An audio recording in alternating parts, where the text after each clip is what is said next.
तो आइए स्टूडेंट्स, आज हम कुछ इंपॉर्टेंट क्वेश्चंस को करेंगे। इससे पहले हमने सीक्वेंस के कई सारी थ्योरम्स को किया था और ये थ्योरम काफ़ी इंपॉर्टेंट थी और सीक्वेंस की हमने बेसिक कंसेप्टों को समझा था। तो आज हमारे यहाँ से क्वेश्चन स्टार्ट होते हैं। तो क्वेश्चन है हमारा, find the bound of the sequence.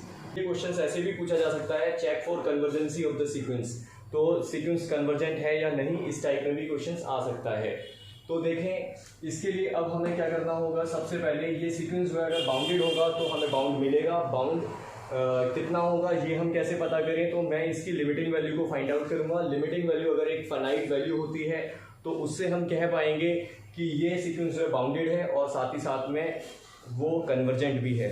तो देखें सॉल्यूशन इसका, तो इससे हम लिख सकते हैं कितना, limits n tends to infinity और Sn। अब Sn की जो वैल्यू है आप उसको पुट अप कर दीजिए। Limits n tends to infinity, Sn will be equal to 4n minus 1 upon 5n plus 2। आप ऐसे लिख सकते हैं इसको आप। अब यहाँ से आप कॉमन ले लीजिए जो आप यहाँ से कॉमन लेना चाहते हैं। जैसे कि यहाँ पे n कॉमन है तो इट विल बी 4 1/n।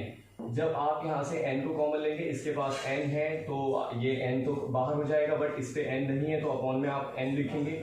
ऐसे यहाँ से भी n को कॉमन ले लीजिए तो यहाँ बचेगा 5, बट इस पे n नहीं है तो आप यहाँ पे 2/n को लिखेंगे।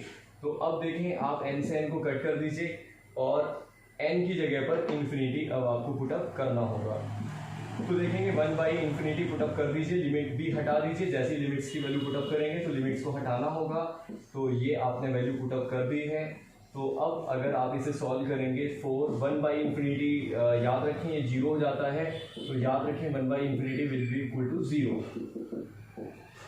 तो ऐसे ये भी हमें मिलेगा 5 प्लस 2/∞, मतलब समथिंग बाई इन्फिनिटी। तो यहाँ पे कुछ भी हो नंबर, 1/∞, 2/∞ या समथिंग बाई इन्फिनिटी, कुछ भी हो तो वो आपको 0 मिलेगा। तो इससे आपको मिला 4/5। तो ये 4/5 जो है इसका बाउंड है और साथ ही साथ कह सकते हैं कि ये सीक्वेंस जो है 4/5 से कन्वर्जेंट है।